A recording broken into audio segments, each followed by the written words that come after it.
Il y a 25 ans, d'innombrables créatures gigantesques sont soudainement apparues à travers le monde, avec des formes massives qui détruisaient tout sur leur passage, et les gens les ont appelés des dragons.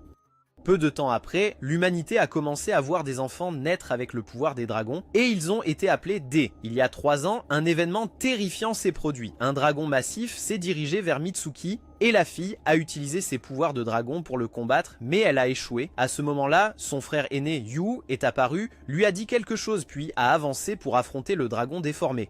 Une puissance énorme jaillit de lui, et Mitsuki, debout derrière, regarda son frère les larmes aux yeux. Le flashback se termina. Yu ouvrit les yeux et se retrouva dans un endroit étrange. Des sables blancs et une végétation luxuriante, avec le bruit des vagues de l'océan au loin sur une grande île. Ici, il rencontra par hasard Iris se baignant dans la mer et vit accidentellement son corps complètement nu. Iris a pris Yu pour un pervers et a crié, invoquant son pouvoir pour l'attaquer. Cependant, malheureusement, elle n'était pas douée pour utiliser ses pouvoirs, et elle finit par se blesser. Les vagues éclaboussèrent haut, la projetant sur le rivage. Alors qu'Iris était inconsciente, Yu aperçut accidentellement l'emblème du dragon sur son corps. En bon soldat, Yu enleva son manteau militaire et la couvrit, l'aidant à dissimuler son corps.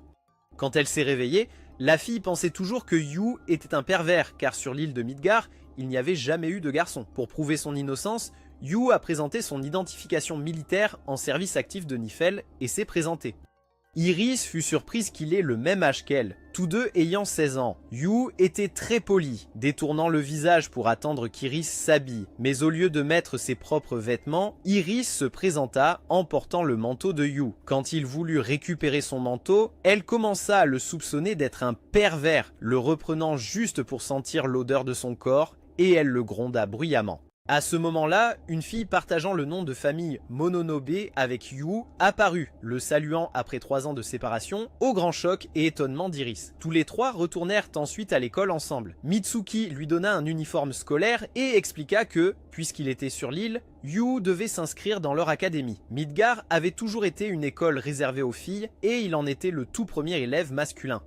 Avant d'entrer dans la salle de classe, Yu fut appelée en privé par Haruka, la professeure principale de la classe Brunhild. Elle se présenta comme colonel, celle en charge du commandement de Midgar. Elle commença à tester ses connaissances. À travers une série de questions et réponses entre les deux, certains secrets furent progressivement révélés.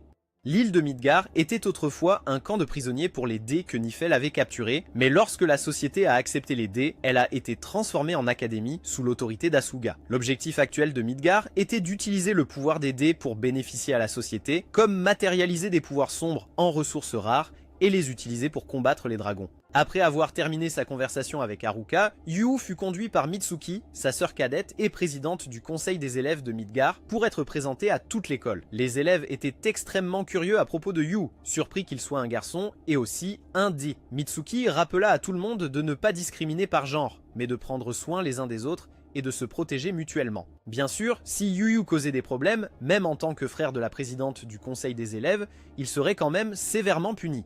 Après la présentation, Mitsuki lui a dit que puisque Yu avait été assigné à sa classe, il suivrait une formation en communication avec les dragons et qu'il devait être prudent et ne pas faire d'erreur. En entrant dans la classe, Haruka a de nouveau présenté Yu à tout le monde, mais Lisa n'aimait pas Yu, refusant d'accepter l'admission d'un garçon et accusant Mitsuki d'abuser de son autorité pour faire entrer son frère dans l'école.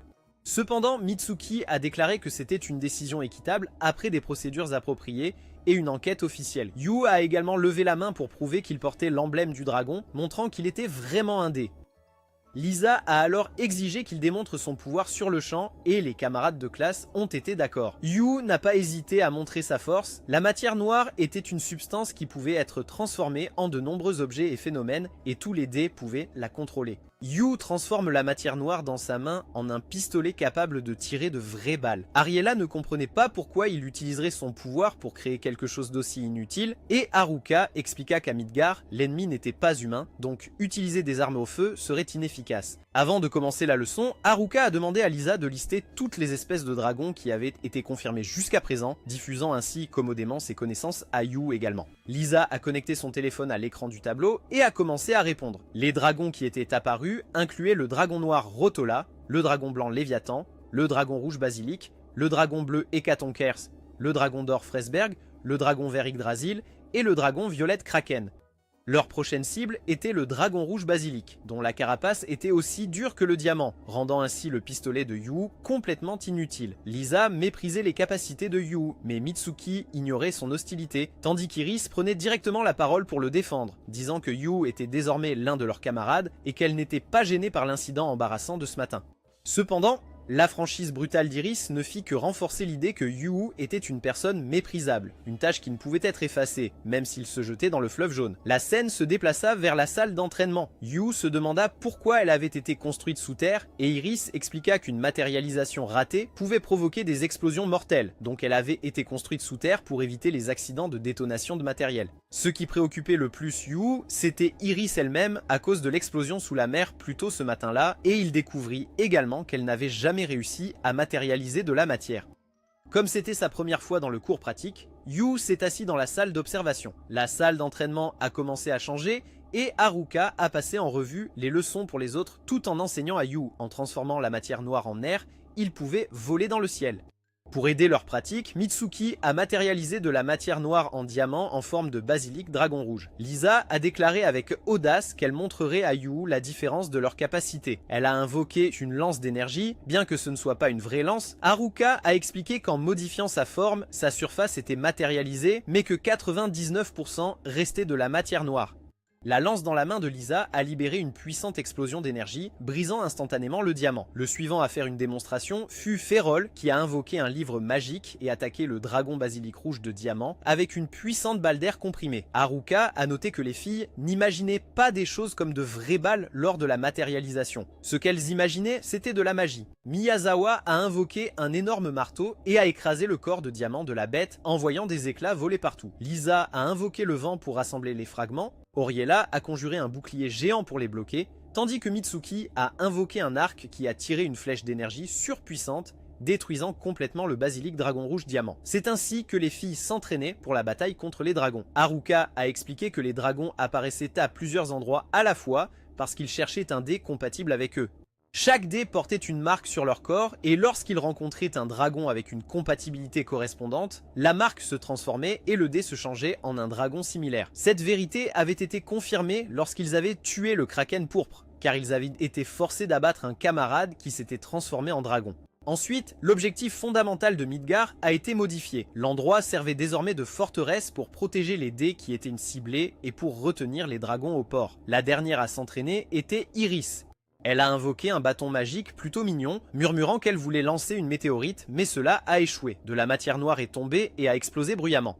En voyant cela, Lisa invoqua le vent pour attraper Iris et l'aider à atterrir en toute sécurité. Même si elle a échoué, elle avait toujours l'esprit de ne pas abandonner. Après la fin du cours, Yu parla avec Iris. Au lieu de l'encourager, il conclut franchement que peu importe combien Iris essayait, elle échouerait toujours parce qu'elle continuait à répéter la même erreur au lieu de la corriger et que des gens comme ça finiraient par mourir tôt. Sous le coucher de soleil brillant, Yu se demanda pourquoi elle faisait tant d'efforts. Iris lui raconta qu'il y a un an, lors d'un voyage en bateau avec sa famille, elle avait été la seule survivante après avoir été attaquée par le Léviathan blanc. Elle ne s'entraînait pas pour se venger, mais parce qu'elle voulait se battre pour protéger les autres. La nuit, les deux retournèrent au dortoir.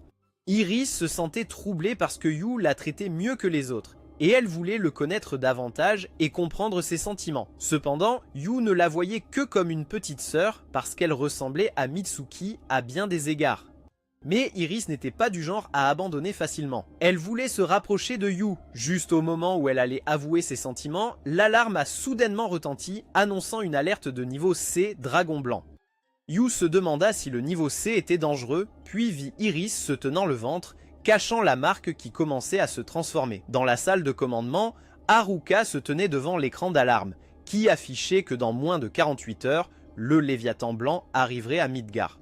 À ce moment-là, Yu retourna dans sa chambre et vit soudainement son ordinateur afficher un appel entrant du Major Loki. Il avait l'intention de contacter Yu plus tôt, mais la sécurité de Midgar était forte, donc cela lui avait pris un certain temps. Loki révéla à Yu un moyen d'exterminer les dragons, qui étaient d'éliminer dés montrant des signes de transformation, et l'organisation au Nifel avait besoin que Yu travaille dans l'ombre en leur nom, Yu n'était pas d'accord avec une méthode aussi cruelle. Loki a subtilement menacé que si Yu ne coopérait pas, il devrait recourir à d'autres mesures. À ce moment-là, il ne restait que 46 heures avant l'arrivée du Dragon Blanc. Le lendemain matin, Mitsuki a rassemblé tout le monde dans l'auditorium pour annoncer l'apparition imminente du Dragon Blanc. C'était la deuxième fois qu'il apparaissait. La dernière fois, après son émergence, il a causé un naufrage qui a tué de nombreuses personnes. Et maintenant, dans environ 33 heures, il atteindrait Midgard. Son changement de cap anormal ressemblait à l'époque où le Kraken pourpre était apparu. Mitsuki a instruit tout le monde que s'il voyait leur emblème changer, il devait le signaler immédiatement. Même si quelqu'un attirait le Léviathan blanc, il se battrait quand même pour protéger cette fille. Yu, assis en bas, se souvint soudain de la scène de la nuit dernière, voyant Iris se tenir le ventre comme si elle cachait quelque chose, et aujourd'hui, elle n'était pas venue à la salle de réunion. Yu devint anxieux et demanda à tout le monde où était Iris, mais personne ne connaissait sa localisation. Après avoir cherché partout, Yu découvrit Iris debout sur le toit de l'école, apparemment avec des intentions imprudentes. Cependant, Iris voulait seulement se calmer. Yu a exigé de voir son emblème pour confirmer son soupçon. Iris a soulevé ses vêtements pour lui montrer la marque et a admis qu'elle avait envisagé de sauter en parachute sans parachute, mais elle avait peur de la mort. Comprenant sa peur, Yu l'a rassuré que personne ne l'abandonnerait et qu'il se battrait pour la protéger à tout prix. Pourtant, Iris avait toujours peur. Si le Dragon Blanc pouvait percer la ligne de défense finale, elle ne pourrait pas mettre fin à sa propre vie. Elle se transformerait en dragon et ferait du mal à tout le monde, ce qu'elle ne voulait absolument pas. Yu a promis à Iris qu'elle ne se transformerait pas en dragon, et si le pire devait arriver, il mettrait lui-même fin à sa vie, tant qu'elle croyait en lui et faisait confiance à tout le monde. Iris était confuse. Pouvait-elle vraiment faire confiance à Yu? Yu lui a dit de ne pas s'inquiéter car il était le plus fort assassin du monde. Enfin, Iris est allé faire un rapport à l'école puisqu'il avait été confirmé que son emblème avait changé de couleur. L'alerte de niveau C a été élevée au niveau A. À ce moment-là, il restait encore environ 30 heures et 30 minutes avant l'arrivée du Léviathan blanc. Dans l'abri souterrain, Yu attendait dehors et Mitsuki est sorti pour l'informer qu'Iris avait subi un test physique et un examen de santé complet. Bien qu'elle ait peur d'attirer un dragon, Iris est restée calme et coopérative. Après avoir entendu cela, Yu a demandé à sa sœur cadette de le laisser être celui qui protégerait Iris de tout sauf des dragons. Il a également parlé à Mitsuki de la demande de Loki. Yu a dit que s'il protégeait Iris, l'organisation Nifel n'interviendrait pas et ne causerait pas de problème à Midgard. Mitsuki a compris. Si quelque chose de terrible arrivait, son frère tuerait personnellement Iris. Cependant, elle a demandé à être celle qui le ferait. Après tout, ce n'était pas la première fois que Mitsuki avait levé la main sur un camarade. En disant cela, elle s'enfuit, laissant Yu stupéfait, debout sur place. À présent, il ne leur restait que 24 heures avant l'arrivée du Dragon Blanc. Puisqu'il avait pris sa décision, Yu appela Loki pour l'informer de son choix et lui demanda de ne pas interférer dans cette affaire. Bien que Loki ait accepté de ne pas intervenir, Yu restait assez méfiant envers lui car il n'était pas digne de confiance. Après avoir raccroché et être retourné dans le couloir, il vit Lisa hésiter devant la porte de la chambre d'Iris. Yu trouva cela un peu drôle parce que Lisa avait la langue bien pendue, mais le cœur faible, clairement inquiète pour Iris, mais devait quand même agir froidement devant lui. Lisa dit que depuis l'enfance, ils devaient vivre loin de leur famille, donc les membres de la classe étaient considérés comme sa famille. Cependant, elle n'avait toujours pas accepté Yu comme un nouveau membre de cette famille. Yu lui conseilla de bien se reposer avant la bataille, mais en vérité, Lisa n'avait pas le temps de se reposer. Elle devait être vigilante à tout moment. Quand Lisa est partie, Yu lui a demandé à propos de la bataille avec Kraken il y a 2 ans. Lisa s'arrêta, répondit froidement, c'est Mitsuki qui a détruit les 2 Death Dragon Kraken. Rationnellement, elle comprenait qu'il n'avait pas d'autre choix, mais émotionnellement, elle ne pouvait pas l'accepter. Donc, Lisa ne pouvait pas pardonner à Mitsuki d'avoir tué des membres de la famille. La victime cette année-là était Miyako de la classe Brynhild, la sœur cadette de l'enseignante Haruka. À présent, il ne leur restait plus de 22 heures. Yu est entrée dans la chambre d'Iris pour vérifier. Elle a dit fièrement que c'était assez confortable ici, avec un écran pour surveiller la situation à l'extérieur. Comme elle portait une chemise de nuit, Yu lui a rappelé de se changer. Iris a dit que cela ne la dérangeait pas, donc elle ne changerait pas, et elle a même dit à Yu de s'asseoir sur le lit au lieu de rester debout. Soudain, Iris a serré son bras, confiant qu'elle avait un peu peur parce qu'elle allait faire vérifier sa marque à nouveau. Pourtant, d'une manière ou d'une autre, en touchant Yu, elle se sentait réchauffée et rassurée. Les yeux de Yu se sont accidentellement tournés vers l'écran. Il a vu par hasard les camarades de sa sœur se dévoiler alors que leur jupe flottait. Iris le vit rougir, puis demanda s'il aimait regarder l'exposition des filles, et s'il voulait voir ses sous-vêtements. Iris souleva même sa jupe de manière proactive, utilisant cette action pour exprimer sa gratitude parce que Yu se souciait d'elle. Yu l'arrêta précipitamment et expliqua qu'elle devait respecter et chérir son corps. Oh, en effet, un vrai gentleman dans le cœur des filles. Ensuite, Iris se prépara à prendre un bain. Elle a trompé Yu pour qu'il se baigne en premier avec l'excuse qu'elle craignait que le pervers Yu lèche sa baignoire et boive son eau de bain. Il était sans voix face à cette fille, alors il n'avait pas d'autre choix que de se baigner en premier. Cependant, pendant que Yu se baignait, Iris, enveloppée dans une serviette, est entrée en demandant à lui frotter le dos. Ce qui ne devait pas être vu a failli être vu. Iris a agi comme un voleur, criant « voleur » comme si elle était la victime. Ensuite, il n'y avait rien ensuite, seulement chacun se baignant de son côté et chacun dormant dans son propre lit. Yu avait l'intention de dormir dans la chambre d'à côté, mais Iris l'a rappelé. Elle voulait qu'il soit avec elle cette dernière nuit. Yu se demandait pourquoi cela devait être lui et non Lisa ou Mitsuki. Iris a dit innocemment que c'était parce qu'il la traitait mieux que quiconque, donc elle n'avait besoin que de lui. Finalement, le gentil Yu a accepté de rester. Il s'est assis sur le tapis au chevet d'Iris et lui a conseillé de ne pas tout voir de manière si pessimiste, de penser positivement, de penser à d'autres possibilités qui pourraient se produire, de penser qu'elle aurait une chance de vivre et de ne pas toujours penser qu'à la fin, il lui prendrait la vie. Après avoir écouté sa persuasion pendant un long moment, Iris a également trouvé que ses mots avaient du sens. Alors elle s'est endormie paisiblement. Yu veillait toujours sur Iris, puis il s'est lui aussi endormi. Dans son rêve, il rêvait de son enfance avec Mitsuki, tous deux se poursuivant en haut de la montagne, contemplant la vue panoramique de la ville au loin. Depuis l'enfance, Mitsuki avait le rêve de l'épouser pour qu'il soit son mari, afin qu'ils soient toujours ensemble comme une promesse privée entre eux. Mitsuki lui avait même donné un baiser de fiançailles. Mais alors qu'il rêvait à ce moment, une voix profonde résonna dans sa tête disant qu'il devrait payer le prix de ses souvenirs. Ces mots réveillèrent Yu en sursaut. À ce moment-là, l'aube s'était déjà levée. Iris s'était réveillée plus tôt. Elle regardait l'écran, observant la situation à l'extérieur. Il ne restait que 10 heures. À ce moment-là, le dragon blanc Léviathan avait déjà franchi la première ligne de défense et continuait d'avancer. La prochaine ligne de défense était l'unité de combat de Mitsuki. Tout le monde était très concentré et prêt pour le combat. Dans la chambre d'Iris, Yu leva les yeux vers l'écran et murmura « Dragon blanc Léviathan », sans savoir à quoi il pensait à l'intérieur. Une voix résonna depuis la pièce la plus intérieure. Mitsuki a dit sévèrement à Yu que, si nécessaire, il mettrait fin à la vie d'Iris. De plus, Mitsuki a souligné davantage les choses que Yu devait se rappeler, qu'il devait être mentalement préparé. Si Iris ne pouvait pas se transformer, alors elle-même mettrait fin à Iris. Malgré les paroles de dissuasion de Yu, Mitsuki continua de faire ce qu'elle avait résolu jusqu'au bout. Sur le grand écran du centre de commandement apparurent des fragments de météores tombants. Ariella et Haruka opéraient dans le centre de commandement. À un certain moment, la voix froide de Haruka retentit et une salve de missiles fut lancée simultanément ciblant le monstre Léviathan. La puissance de Léviathan était si écrasante que les missiles tirés n'eurent aucun effet sur lui. Ailleurs, Yu et Iris regardèrent sur un autre écran. Les pensées de Yu émergèrent avec une barrière en apesanteur capable de courber l'espace du monstre Léviathan. Pendant ce temps, au centre de commandement, Haruka eut la même pensée que Yu. Au sommet d'une plateforme de lancement de missiles, Miyazawa, Lisa, Mitsuki, Firal et Ariella ont reçu des ordres de l'enseignante Haruka et ont attaqué le monstre. Le monstre a chargé férocement en avant avec sa barrière de gravité 0 comme bouclier.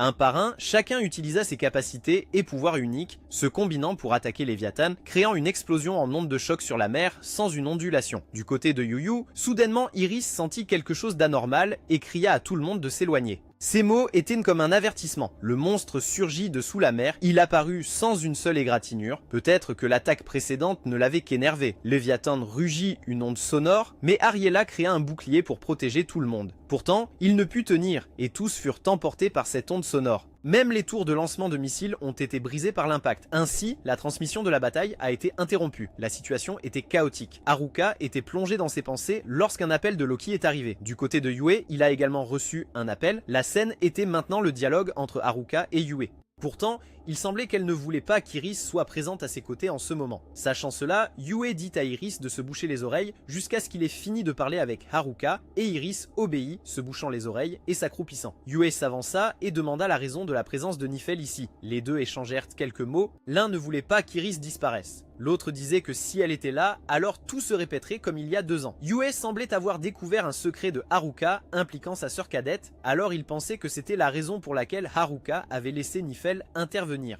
Mais ce que Haruka voulait, c'était que personne d'autre ne prenne ce risque. Encore plus surprenant fut la proposition de Yue qu'il ferait tout parce qu'Iris avait misé sa vie sur lui. Tant que c'était pour une personne, il pouvait tout faire. Ces mots stupéfièrent Haruka, à la fin, la laissant seule dans ses pensées. Dans l'ascenseur, Yue se remémorait des souvenirs passés concernant certains pactes ou contrats. Iris était inquiète que Nifel ne l'épargne pas, mais Yue la rassura en disant qu'il les chasserait pour elle à leur arrivée. Iris voulait rester aux côtés de Yue, et non seulement il accepta, mais il lui prit aussi la main en signe de profonde réassurance, ce qui apaisa quelque peu l'anxiété d'Iris. L'obscurité est tombée, les soldats de l'armée de Nifel avaient déjà été déployés, prêts à attaquer. Yue a dit à Iris de rester en place et qu'il utiliserait des armes paralysantes, mais c'était difficile car les soldats avaient de vraies armes à feu, alors que lui n'en avait pas. Les balles pleuvaient vers Yue, mais un par un, les soldats étaient rapidement abattus par lui car après tout, il avait été dans l'armée, donc l'agilité était nécessaire. Le bruit des tirs continuait de résonner. Cela terrifia Iris au point qu'elle trembla de manière incontrôlable. Finalement, tout se calma à nouveau. Bien que préoccupée, voyant que Yue était indemne, Iris se calma aussi. Soudain, derrière eux, il y avait un soldat encore capable de bouger, ayant l'intention de blesser Yue. Sans avoir le temps de réfléchir beaucoup, elle a invoqué un bouclier pour le protéger du danger. Cette action a surpris Yue, mais il lui a quand même rappelé que sa sécurité était la chose la plus importante en ce moment. Ils atteignirent un endroit près de la falaise, et seuls eux deux attaqueraient Léviathan s'ils franchissaient la dernière ligne de défense. Soudain, la voix de Mitsuki retentit, rejetant les paroles de Yue à l'instant. À ce moment-là, Mitsuki voulait que Yue lui confie Iris, et il comprenait aussi le sentiment de devoir mettre fin personnellement à un camarade qui s'était transformé en dragon. Les deux se débattaient, aucun ne voulant être celui qui tuerait Iris. L'atmosphère était si tendue qu'on aurait dit qu'ils allaient se battre quand, pour distraire Mitsuki, Yue a lâché qu'il pouvait voir ses sous-vêtements, la faisant baisser sa garde pour qu'il puisse toucher sa tête et gagner.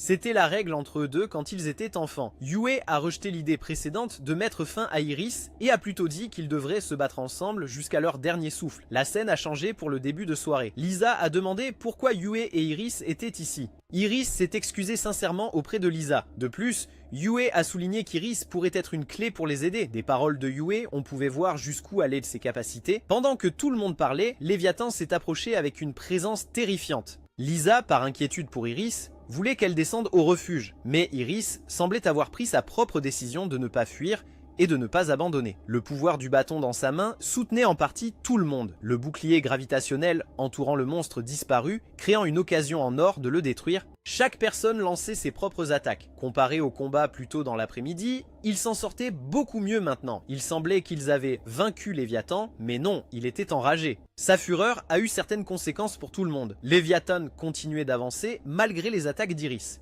Yue se remémora le passé, se souvint du moment où il avait obtenu son pouvoir, se souvint du pacte avec Yggdrasil. Mais le prix qu'il avait payé était ses souvenirs. Dans le présent, Mitsuki leva son arc visant directement Iris. À ce moment-là, Yue intervint et se plaça derrière elle, puis se retourna pour regarder Mitsuki, lui demandant de lui faire confiance. Puis Yue s'approcha d'Iris, voulant emprunter le pouvoir de son bâton pour continuer le pacte de leur enfance. Encore des souvenirs, ceux qu'il avait dû sacrifier pour obtenir le pouvoir. Une arme massive apparut et sa cible était Léviathan. Le monstre hideux devant eux, combiné avec la flèche divine de Mitsuki, fit disparaître Léviathan à jamais du monde, incapable de nuire à quiconque à nouveau. À la fin, Yue sourit seulement à Iris une fois avant de s'effondrer inconscient. La scène se déplaça vers la chambre de Yue le lendemain matin. Il a reçu des éloges de Loki. Dans le message de Loki, il était heureux de coopérer avec Yue. Soudain, le téléphone a sonné. Mitsuki était venu voir Yue pour s'assurer qu'il allait bien, et Yue a taquiné sa petite sœur. La nuit est tombée à nouveau. Yue et Iris se sont rencontrés sur une plage. Iris a proposé qu'elle et lui soient amis. Peut-être qu'elle ne le savait pas, mais ils étaient déjà amis selon les mots de Yue. Cela surprit beaucoup Iris. Elle était également reconnaissante envers Yue parce que tout ce qu'elle voulait lui avait été accordé et elle voulait donc lui montrer sa gratitude avec un baiser. Peut-être que ce baiser a tout changé. La scène nocturne silencieuse, seule la silhouette de Tiar apparaissait faiblement dans l'obscurité. Devant elle se trouvait un cristal rose cramoisi brillant intensément. Il tomba sur le lit où se trouvaient déjà 4 autres cristaux. On pourrait penser que l'atmosphère resterait calme, mais non. Une fusée éclairante de l'extérieur força la porte principale à s'ouvrir et fut lancée à l'intérieur. Puis, un par un, tous les gens dans la pièce sauf Tyr furent électrochoqués et perdirent connaissance. Cela terrifia Tyr et elle serra son ours en peluche fermement dans ses bras. L'autre personne s'avança pour faire face à Tyr, étendit la main mais fut repoussée par les courants électriques entourant la zone. Le masque blanc s'était élevé haut et brillait. Cette personne ne cachait plus rien et a révélé ses yeux et c'était Yue. En voyant ce visage, Tyr semblait pourtant incapable de réaliser quoi que ce soit. En entendant la question de Tyr, l'autre personne émit un rire froid, puis parla d'un ton moqueur, « Tu es un dragon ?» Tôt le matin, Yue fut réveillé par le cri de Mitsuki. Voyant cela, il courut rapidement à l'étage et ouvrit brusquement la porte de sa chambre. La scène était alors Mitsuki nue, assise par terre, la main couvrant sa poitrine. Voyant cela, Yu avait même l'intention d'avancer, mais a immédiatement reçu un coup sur la tête de sa part et a été expulsé. La scène a ensuite changé pour l'image d'un ciel dégagé. Mitsuki a grondé Yu pour être entrée dans sa chambre alors qu'elle était nue. À ce moment-là, Yu s'est soudainement arrêté, a regardé sa main et a vu un symbole étrange, très similaire à celui sur la taille d'Iris auparavant. En arrivant en classe, Lisa a salué Yu activement. Cela l'a beaucoup surpris, mais Lisa a seulement dit qu'elle passait par là et l'a salué. Lisa a dit qu'elle se sentait très reconnaissante envers Yu lorsqu'il a participé à la mission importante concernant le Léviathan et l'a fait apprenti. Bien que Yu ne comprenne pas à quoi cela servait, à ce moment-là, comme Iris ne s'était pas encore assise à son bureau, Yu est allé la chercher. En la voyant, il l'a appelée. Cela a surpris Iris et elle a tenu sa jupe. Iris a dit des mots avec inquiétude que Yu n'a pas compris. Mais aujourd'hui, tout a changé, car il y avait un examen de santé spécial, et donc les premières et deuxièmes périodes ont été échangées, et Yu a été examiné séparément. Il est arrivé devant la salle du président, à l'étage supérieur. Devant lui se tenait Charlotte, celle qui était en charge de Midgar cette fois-ci. Et à côté d'elle se trouvait sa secrétaire personnelle, Mika. Les deux se saluèrent, puis Charlotte s'approcha de Yu avec un ton prudent. Ne voulant pas que des filles voient le corps d'un garçon, puis s'excite, Charlotte cria fort, pointa Yu et le gronda. Puis elle commença à examiner le corps de Yu. Charlotte attrapa la main avec son emblème de dragon et murmura: Soudain, elle lécha la main de Yu, le rendant embarrassé. L'examen était terminé et une nouvelle a été révélée. Cet examen visait à vérifier les crêtes de dragon des étudiants. Un grand écran est apparu. Dessus, l'image d'un basilic qui était sorti de son repère dans le Sahara. Pensant que c'était terminé, Charlotte invita Yu à partir en expédition. Mais contrairement à d'habitude, ses intentions furent stoppées par la secrétaire Mika à ses côtés. Iris a terminé son examen, puis est sortie et s'est affalée, ayant l'air très impuissante. Ailleurs, Mitsuki se tenait sur le podium tout en présentant un autre nouvel ami, Honoka et Tear, les cibles du basilic. Il semblait que Yu avait rencontré Tear quelque part, donc elle lui paraissait très familière. Ensuite vint l'explication que la corne sur la tête de Tear ne provenait pas d'une crête de dragon, mais était créée par de la matière noire. Lorsque Mitsuki a parlé de Tear en tant qu'humaine, elle s'est mise en colère, insistant sur le fait qu'elle était un dragon, puis a libéré son pouvoir, plongeant toute la salle dans le chaos. Ses courants électriques, l'un après l'autre, ont détruit les lumières, plongeant tout le monde dans l'obscurité. Tyr a vu le visage de Yu lorsque les lumières se sont rallumées, puis a couru pour le serrer fort dans ses bras. Elle a même dit qu'elle était née pour être la mariée du dragon et que Yu était son mari. Yu était choqué, mais ne pouvait rien faire d'autre qu'esquisser un sourire gêné. Il a emmené Tyr rencontrer mademoiselle Haruka et a expliqué la situation d'avant quand il l'a rencontrée. Et Haruka voulait aussi que Tyr soit dans la même classe que Yu, à côté de lui, pour qu'il puisse lui enseigner des connaissances. Mademoiselle Haruka ne voulait pas que Tyr se retrouve dans la même situation qu'Iris. Mitsuki s'est présenté à Tyr, ce qui l'a rendu plus à l'aise avec Mitsuki. Tyr, quant à elle, était naïve. Cela fit également sentir à Mitsuki que des ennuis arrivaient. En entrant dans la salle de classe, Iris salua Tyr très gentiment, mais elle passa froidement devant Iris et alla au siège de Yu. D'une manière ou d'une autre, elle s'est retrouvée assise sur les genoux de Yu, et même obstinément, ce qui agaçait tout le monde dans la classe, y compris Lisa. En rentrant chez elle, elle a même serré Yu dans ses bras, rendant Iris, qui marchait derrière, un peu triste. Yu et Tyr sont allés se promener au bord de la mer. Pendant que les deux parlaient, derrière eux se trouvait Iris, avec des yeux tristes. Cet endroit était autrefois celui où elle avait embrassé Yu, donc elle trouvait injuste que Tyr soit toujours à côté de Yu. Chez Yu, Mitsuki fronça les sourcils en voyant cela. Yu a ramené Tyr à la maison. Iris a également suivi. Quand Iris est entrée dans la chambre de Yu, soudainement Tyr s'est précipité pour la pousser dehors, puis a insisté que sa chambre était son nid. Mitsuki l'a rappelé à l'ordre, alors les choses se sont calmées et ils se sont tous assis pour étudier correctement ensemble. Tyr a eu toutes les réponses justes, puis a serré Yu dans ses bras, voulant qu'il se baigne avec elle comme récompense. Voyant les deux continuer à se disputer, Mitsuki a décidé que tout le monde se baignerait ensemble. Mais absolument personne n'était autorisé à enlever son maillot de bain. La nuit est tombée, Iris et Tyr s'étaient endormis, mais Yu et Mitsuki ne l'étaient pas. Les deux se tenaient sur le balcon en parlant de la situation actuelle de Tyr. Mitsuki a dit que quelqu'un lui avait dit que Tyr avait été trouvé dans une organisation qui vénérait les dragons. Et il l'a traitée comme une véritable déesse. Mais Tyr a été manipulé par eux, se faisant ressembler à un dragon. Le lendemain matin, avant d'aller en cours, Yu a persuadé Tyr de se faire des amis avec d'autres personnes en dehors d'eux. Finalement, Tyr a accepté de saluer tout le monde et a reçu des salutations amicales similaires, ce qui a changé sa perspective. Voir tout le monde discuter joyeusement sans hostilité a ravi Tyr de l'atmosphère du moment. Cela a également rassuré Mitsuki et Yu. Iris a demandé à s'asseoir à côté de lui comme Tyr, mais Yu a refusé, alors elle s'est ennuyée et s'est affalée sur le bureau pendant tout le cours. Et à partir de ce moment-là, la relation entre Tyr et les autres filles de la classe s'est améliorée. Elles sortaient manger ensemble, étudiaient ensemble, comme des amis qui se connaissaient depuis longtemps. Lisa, voyant Tyr s'accrocher à Yu, n'en pouvait plus, alors elle a voulu instruire Tyr personnellement.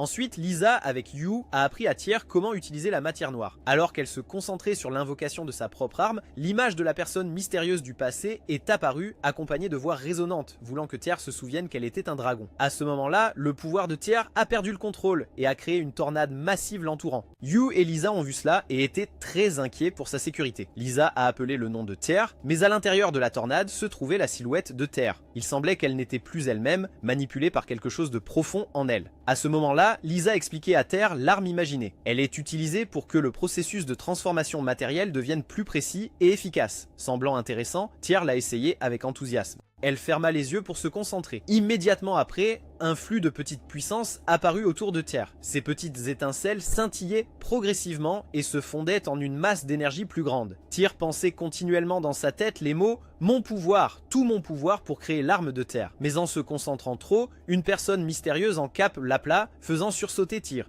Elle a laissé entendre à plusieurs reprises que Tyr était un dragon. Cela a fait apparaître un puissant vortex autour de Tyr, l'enveloppant et répandant un vent tempétueux. À ce moment-là, tout le monde était inquiet pour Tyr. Laissant de côté le moment tendu, Tyr se souvint soudain des belles images d'être avec sa famille. Mais la joie ne dura pas longtemps. Tous furent emportés par les flammes et disparurent. Dans le désespoir, la figure encapuchonnée apparut de nouveau, rappelant à Tyr que rien de tout cela n'était réel. Et maintenant, laisse tout de côté. Révèle ta véritable forme de dragon. À l'intérieur, Tyr était comme ça. À l'extérieur, Tyr était entouré d'une énergie violette. Soudain, la fille s'est réveillée et a déclaré qu'elle était un dragon. À ce moment-là, des ailes, des pieds et des mains apparurent progressivement, suivis d'une série de puissantes ondes de choc attaquant la zone. Lisa paniqua et se retira. Yu, inquiète, se précipita pour la protéger, mais toucha malheureusement le mauvais endroit et en profita même pour presser et tâtonner plusieurs fois. Puis, tous deux gênés, ignorèrent cela et se concentrèrent sur la situation plus dangereuse où Tyr s'était transformé en dragon.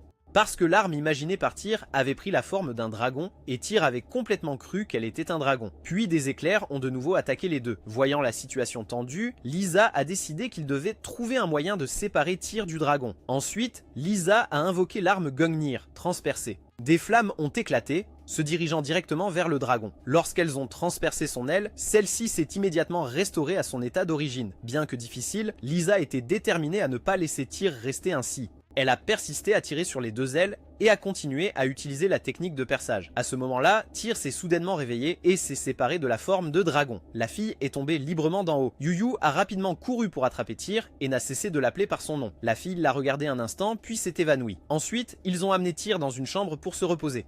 Yu s'est juste assis à regarder Tyr et a décidé d'attendre qu'elle se réveille pour lui parler. Juste au moment où il sortait, Yu vit Honoka enlever sa chemise pour vérifier la blessure sur son dos. Yu s'excusa timidement puis se détourna, mais en profita pour faire connaissance avec la beauté et découvrit que Honoka était blessée parce qu'elle avait fait des erreurs lors de l'entraînement à la transformation de matière. En entendant cela et se sentant trop embarrassé, Yu demanda à partir, mais il fut retenu par Honoka qui lui demanda de l'aider à appliquer de la pommade sur son dos.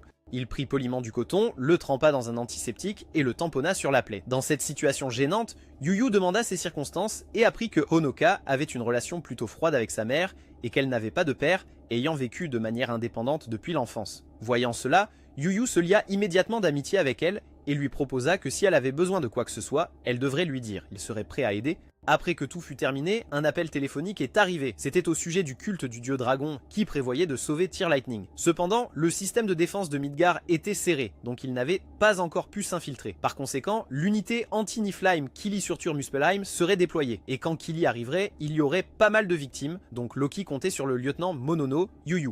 Juste au moment où il raccrocha le téléphone, Tyr se précipita en demandant pourquoi elle s'était évanouie, où étaient Lisa et tout le monde. Yu posa ses deux mains sur ses épaules pour la rassurer et suggéra qu'ils sortent pour parler de certaines choses. Yu raconta à Tyr ce qui s'était passé plus tôt, qu'elle s'était transformée en dragon, blessant Lisa et détruisant la salle d'entraînement. Mais il savait que ce n'était pas de sa faute. Cependant, il lui rappela de s'excuser auprès de tout le monde et lui fit promettre une chose. Désormais, elle ne devait plus se considérer comme un dragon. Elle était une fille humaine, mais Tyr refusa. Elle invoqua son pouvoir et dit qu'elle était un dragon, c'est pourquoi elle avait une telle force. Puis il a expliqué que si elle continuait à croire qu'elle était un dragon, elle ne pourrait jamais rester aux côtés de Yu et de tout le monde. Et Yu a aussi réalisé que les parents de Tyr étaient faux. Ils avaient été réduits en cendres. Maintenant, elle n'avait plus que Kili. Elle a dit que c'était comme dans l'illusion plus tôt quand elle a concentré son pouvoir. Puis Tyr a sangloté, ce qui a causé de la peine à Yu, alors il l'a prise dans ses bras et l'a réconfortée. Après avoir parlé un moment, Yu ramena Tyr pour rencontrer tout le monde. Voyant que tout le monde l'accueillait joyeusement, Tyr sortit timidement de derrière Yu et s'excusa auprès de tous. En voyant Tyr ainsi, tout le monde fut étonné, puis dit que ce n'était rien et qu'il ne s'en souciait pas du tout. Mais Lisa était différente. Elle s'approcha et frappa Tyr sur la tête, disant que ceux qui faisaient des erreurs devaient être punis.